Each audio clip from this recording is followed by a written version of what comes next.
He guardado este secreto por casi 30 años, pero hoy todo está a punto de cambiar. Esta es la historia de cómo un hombre que lo tenía todo se dio cuenta de que no tenía nada. Es la crónica de cómo el eco de unos pies descalzos sobre el asfalto puede demoler los rascacielos de la indiferencia. Quédate hasta el final, porque lo que vas a presenciar podría cambiar tu forma de entender la victoria, la riqueza y el verdadero valor de un gesto humano. El corazón de la Ciudad de México late con una arritmia de asfalto y ambición. Es el día del Maratón Internacional y el aire vibra con una tensión palpable, una mezcla del olor a ozono, sudor y la fragancia cara de los perfumes que se escapan de las terrazas de Polanco.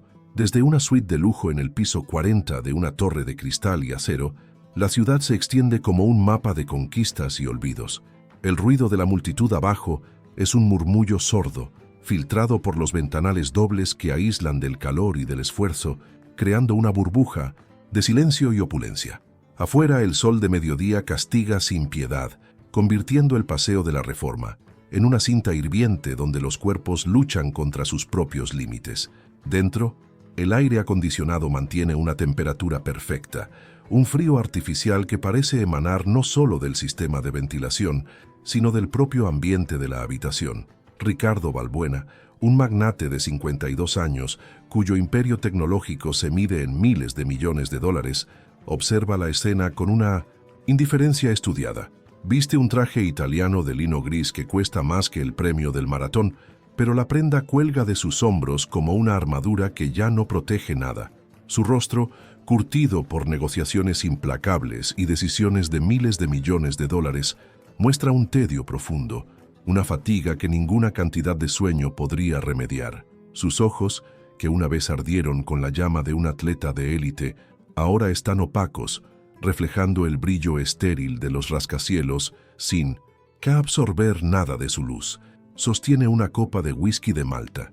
El hielo choca suavemente contra el cristal, un sonido nítido y solitario en la inmensidad de la suite. Es el sonido de su propia existencia, fría, aislada y vacía. En su juventud, Ricardo fue una promesa del atletismo nacional, un corredor destinado a la gloria olímpica. Pero una lesión en la rodilla, un desgarro brutal durante una semifinal, destrozó su carrera y su espíritu. El dolor físico sanó, pero la amargura se calcificó en su alma, transformando su pasión en un cinismo afilado. Canalizó toda esa furia competitiva en los negocios, construyendo un imperio con la misma determinación con la que antes devoraba kilómetros. Se rodeó de lujo, poder y control, pero cada logro se sentía hueco, un eco pálido de la única victoria que realmente anhelaba y que le fue arrebatada. Ahora, al ver a los corredores abajo, no siente admiración, sino un desprecio sordo, un resentimiento hacia esa pasión pura que él tuvo que embalsamar y enterrar bajo capas de éxito material.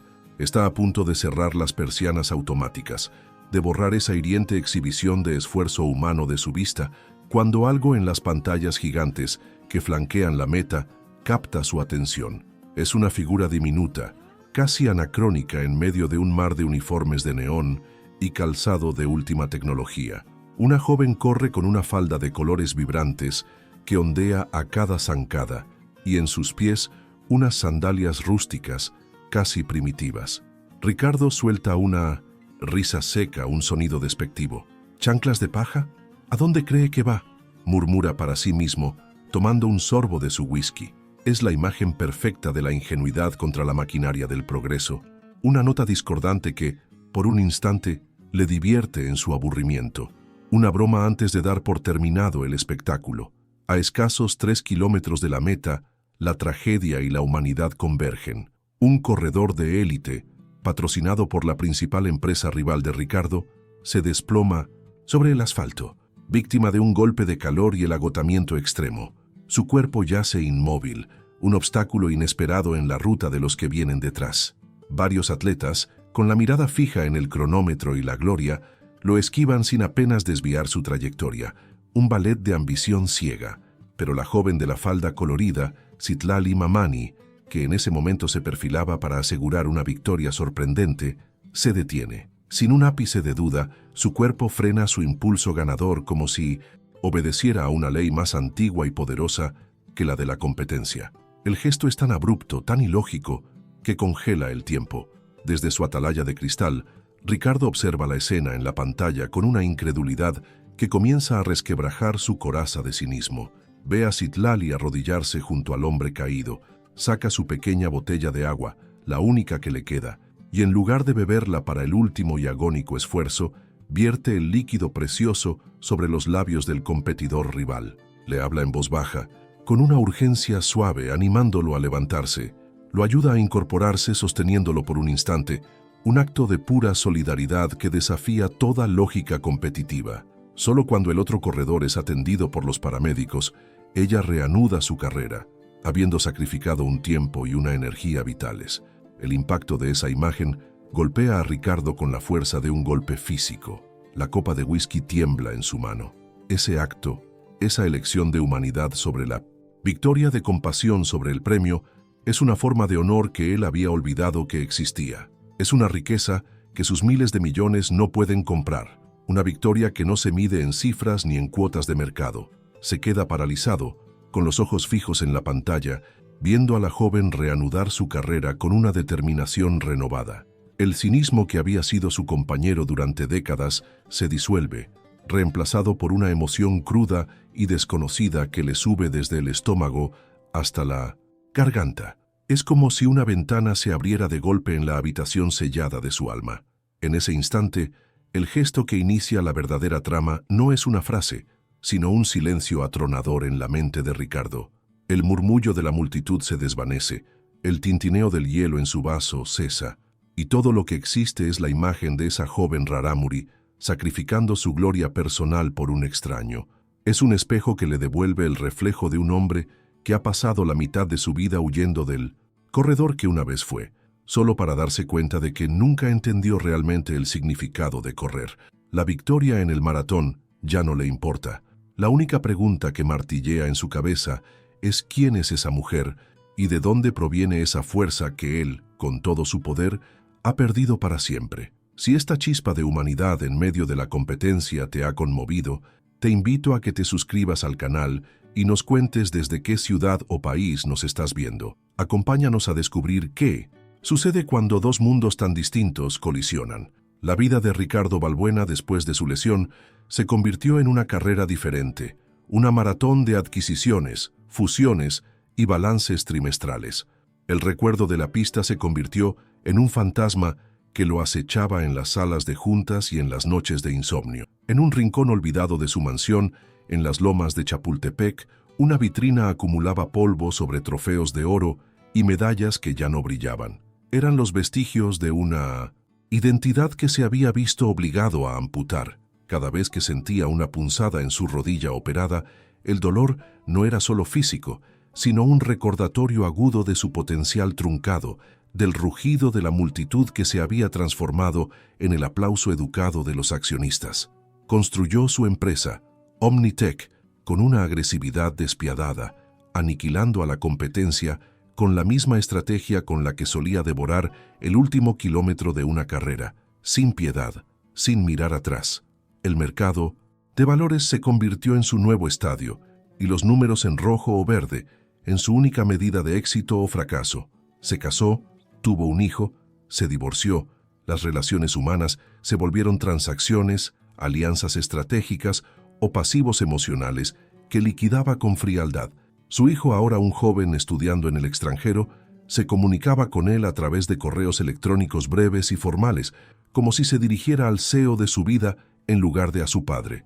Ricardo se había convertido en un espectador de su propia existencia, un rey en un castillo de soledad. A miles de kilómetros de distancia, en la Sierra Tarahumara de Chihuahua, el mundo de Citlali Mamani era definido por otras métricas: la profundidad de las grietas en la tierra seca, el nivel del agua en el pozo comunitario y la resistencia de los cuerpos forjada por generaciones. Los Rarámuri, los de los pies ligeros, no corrían por deporte, sino por necesidad, por tradición, por comunicación. Correr era un acto espiritual, una forma de tejer lazos entre sus comunidades dispersas por los cañones y una plegaria en movimiento para honrar a la tierra que les daba sustento. Citlali había aprendido a correr antes casi que a caminar, siguiendo a su padre por senderos escarpados, sus pequeños pies ya calzados con los guaraches de cuero que ellos mismos fabricaban. La sequía de los últimos años había sido la más severa que los ancianos recordaban. El maíz, su alimento sagrado, se marchitaba en los tallos, y el ganado enflaquecía hasta los huesos.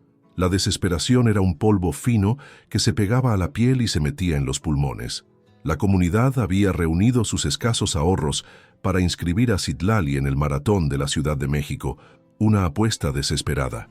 El premio de 550,000 pesos no era para comprar lujos, sino una bomba de agua que podría extraer el líquido vital de las profundidades de la tierra y devolverle la vida a su pueblo.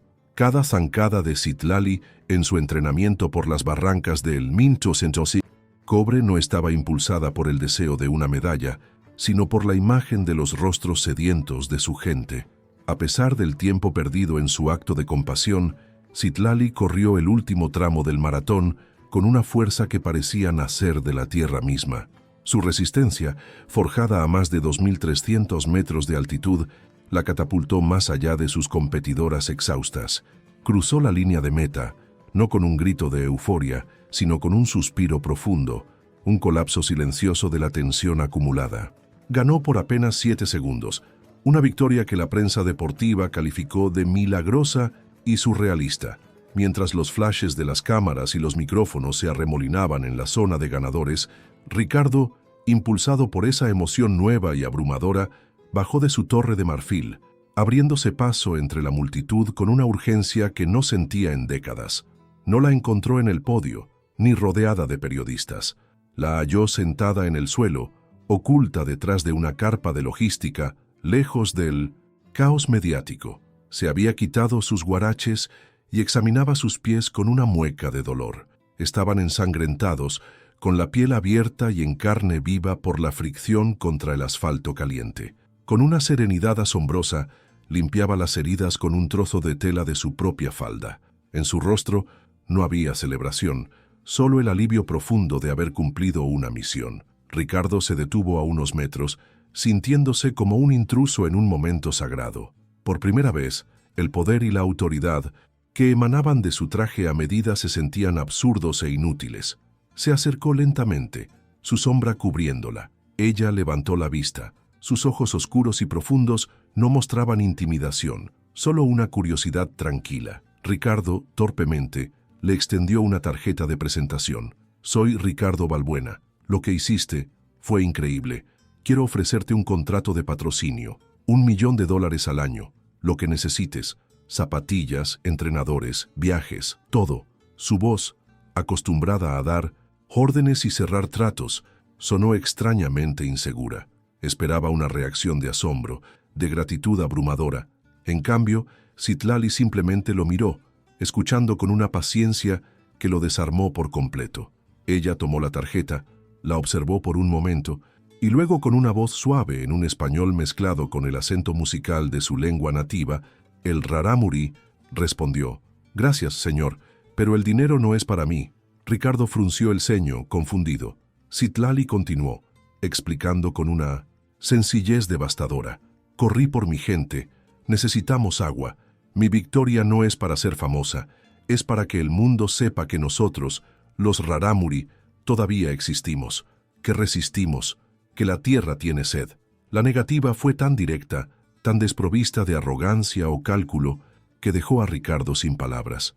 Su oferta, la herramienta con la que había construido su mundo y doblegado voluntades, había sido rechazada no por ser insuficiente, sino por ser irrelevante. Esa negativa lo fascinó y lo humilló. Se dio cuenta de que había intentado comprar algo que no tenía precio: la integridad. Por primera vez en su vida adulta, su poder financiero era completamente inútil. Se sentó en el suelo junto a ella, un gesto que sorprendió a sus guardaespaldas y a él mismo. «Entonces, déjame ayudarte», dijo, su voz ahora despojada de su tono corporativo. «No como un patrocinador, sino déjame ayudarte con la bomba de agua, en tus términos». Citlali lo miró fijamente, estudiando su rostro, buscando la verdad detrás de las palabras, Vio en sus ojos no a un magnate, sino a un hombre perdido que buscaba un mapa, y con un leve asentimiento, aceptó. El regreso de Ricardo a su mundo fue un choque cultural. Su junta directiva en Omnitech no entendía su repentina obsesión con una corredora indígena. Lo veían como una distracción filantrópica, un capricho sentimental que no aportaba valor a las acciones de la empresa. Ricardo, estamos por lanzar el Omni X9, no tenemos tiempo para estos proyectos de caridad, le espetó su director financiero. Las críticas veladas y la presión para que abandonara esa causa perdida lo rodearon, recordándole las reglas del mundo que él mismo había ayudado a crear. Un mundo donde la empatía era un pasivo y el altruismo una mala inversión. Paralelamente, la prensa sensacionalista y los patrocinadores rivales intentaron apropiarse de la historia de Citlali.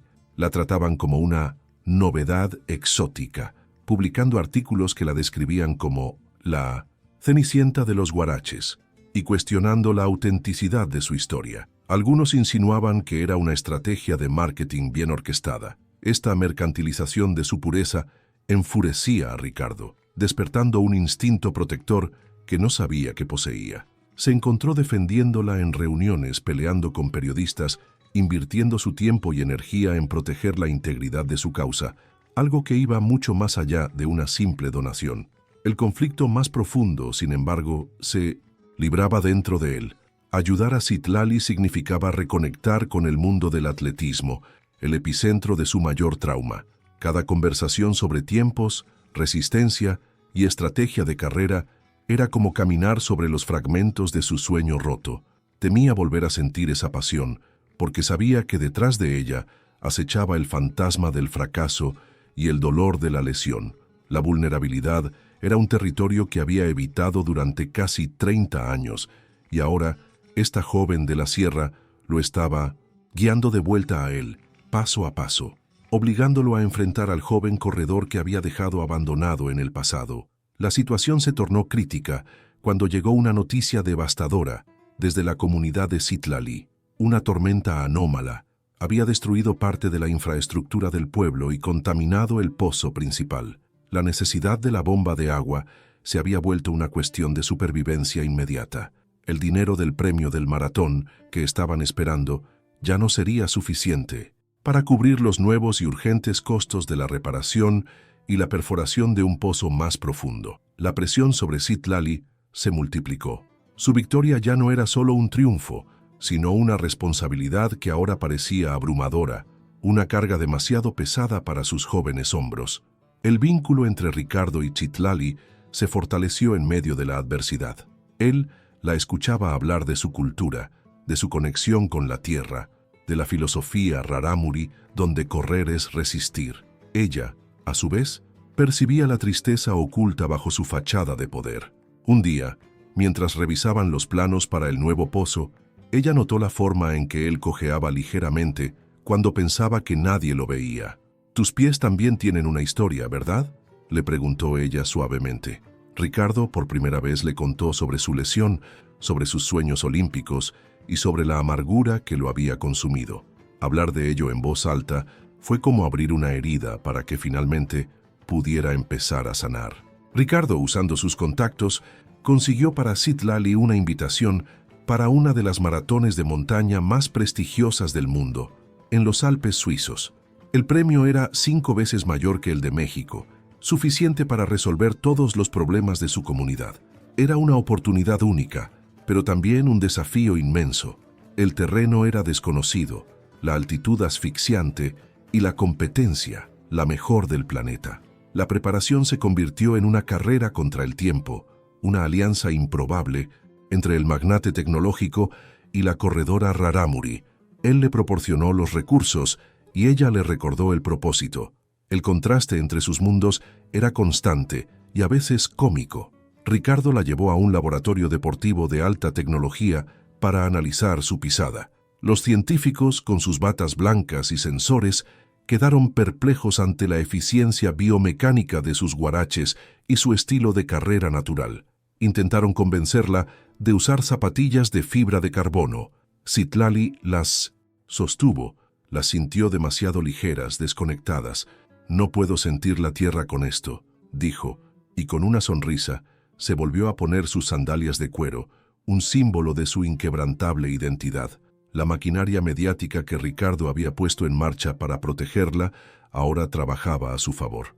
La historia de la corredora de los pies ligeros que se preparaba para conquistar los Alpes se volvió viral. Sin embargo, esto también atrajo la atención de los organizadores del evento en 1906.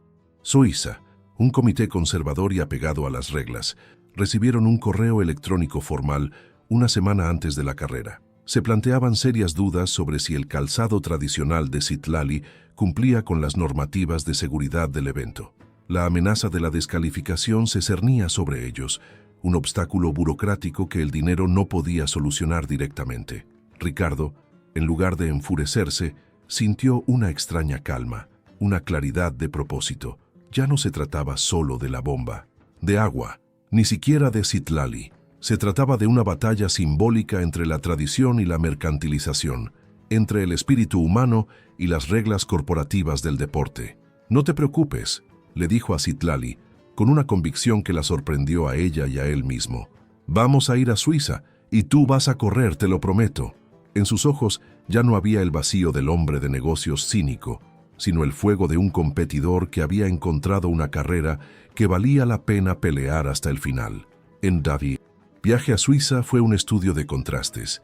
El lujo del jet privado de Ricardo chocaba con la sencillez de Citlali, quien miraba por la ventanilla las nubes y las montañas con un asombro infantil. Para ella, el mundo era un lugar vasto y lleno de maravillas. Para él, se había convertido en un tablero de juego de territorios y mercados. A través de los ojos de ella, Ricardo comenzó a ver el mundo de nuevo, no como un lugar para conquistar, sino como un lugar para experimentar. La tensión aumentaba a medida que se acercaban, cada uno preparándose para una batalla diferente. Ella para la carrera de su vida, él para una confrontación que definiría su redención. Los días previos a la carrera estuvieron llenos de reuniones tensas con el comité organizador. Los abogados de Ricardo argumentaban con cláusulas y precedentes legales, pero los burócratas suizos se mantenían inflexibles, escudándose en la seguridad y la uniformidad del equipamiento. Veían los guaraches de Citlali no como una expresión cultural, sino como un riesgo y una desviación inaceptable de la norma.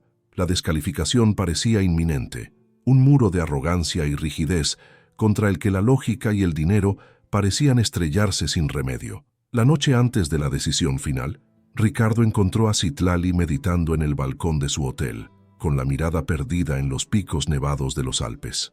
«No tienen que entenderme», dijo ella sin mirarlo. «Solo tienen que dejarme correr. Mis ancestros corrieron por estas mismas montañas antes de que se llamaran Suiza.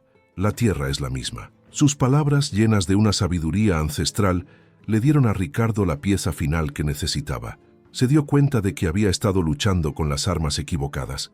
No era una batalla legal, era una batalla por el alma del deporte.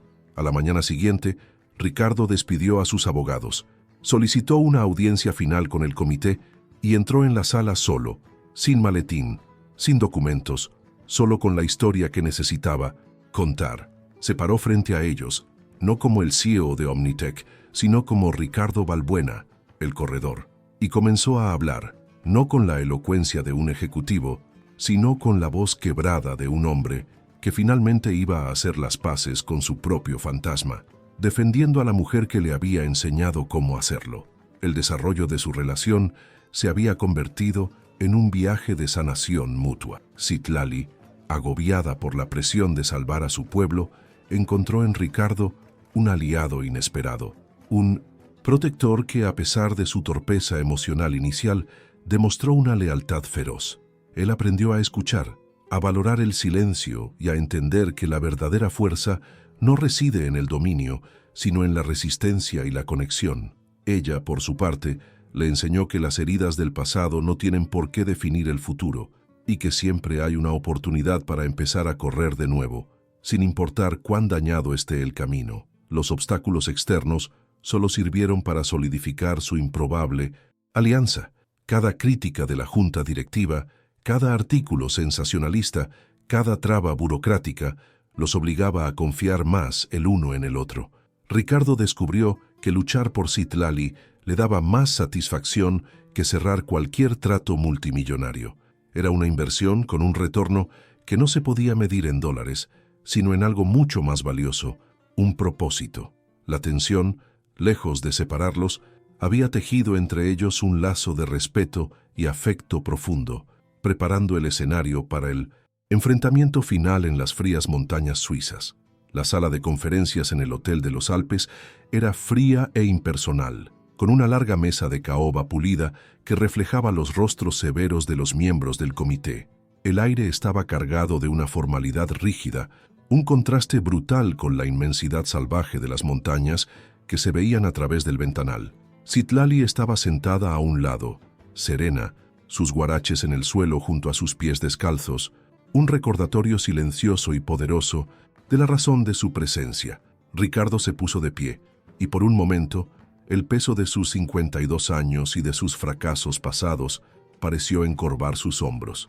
Pero entonces miró a Citlali, y en sus ojos encontró la fuerza que necesitaba. Su voz, cuando empezó a hablar, era tranquila pero resonaba con una convicción inquebrantable que capturó la atención de todos en la sala. «Señoras y señores», comenzó, «he pasado las últimas 48 horas escuchando a mis abogados hablar de reglamentos, de polímeros, de absorción de impacto y de fibra de carbono. Hemos debatido sobre el artículo 14.3 del Manual de la Competición, pero no hemos hablado de lo único que importa. No hemos hablado de correr». Hizo una pausa, dejando que el silencio subrayara sus palabras. «El deporte que ustedes y yo amamos no nació en un laboratorio de Nike o Adidas. Nació en las llanuras de Grecia, en los cañones de México, en las sabanas de Kenia. Nació del deseo humano de ir más allá, de la necesidad de conectar, de sobrevivir. Nació de pies descalzos sobre la tierra». Su discurso se volvió profundamente personal. Con una vulnerabilidad que nadie en su mundo corporativo había visto jamás, les contó su propia historia. «Yo fui corredor. Estaba destinado a la grandeza, o eso creía. Pero mi cuerpo me falló, y durante 30 años odié este deporte. Odié la pasión que veía en otros porque me recordaba lo que había perdido». Su voz se quebró por un instante, cargada de una emoción genuina y cruda. «Me escondí detrás del dinero y del poder, creyendo que eso era ganar. Y entonces, hace unos meses, vi a esta mujer detenerse a 3 kilómetros de la meta para dar su última gota de agua a un rival caído. En ese momento, ella no era una competidora, era la encarnación del espíritu olímpico que todos pretendemos venerar. Ustedes miran sus sandalias y ven un riesgo de seguridad. Yo miro sus sandalias y veo cientos de años de tradición. Veo la sabiduría de un pueblo que sabe que para correr de verdad necesitas sentir la tierra bajo tus pies. Descalificarla por honrar su identidad no es proteger el deporte, es traicionarlo. Es decirle al mundo que nuestras reglas corporativas son más importantes que el espíritu humano». Ricardo caminó hacia la ventana, su silueta recortada contra los picos nevados. Vencer no es sobre cruzar la línea de llegada primero, es sobre honrar el viaje, es sobre quién eres mientras corres. Citlali Mamani nos recuerda a todos nosotros, burócratas, empresarios y atletas, ¿por qué?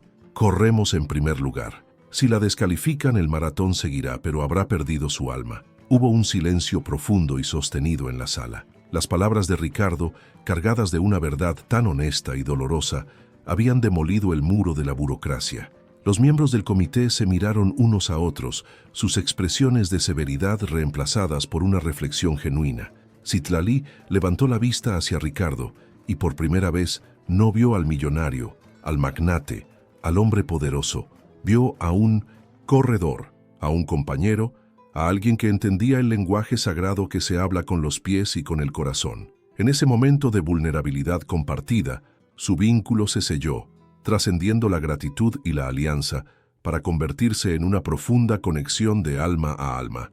El presidente del comité tomó la palabra, su voz notablemente más suave. «Señorita Mamani, usted correrá. ¿Te está gustando esta historia? Deja un like y suscríbete al canal. Ahora continuamos con el vídeo. La maratón en 1900.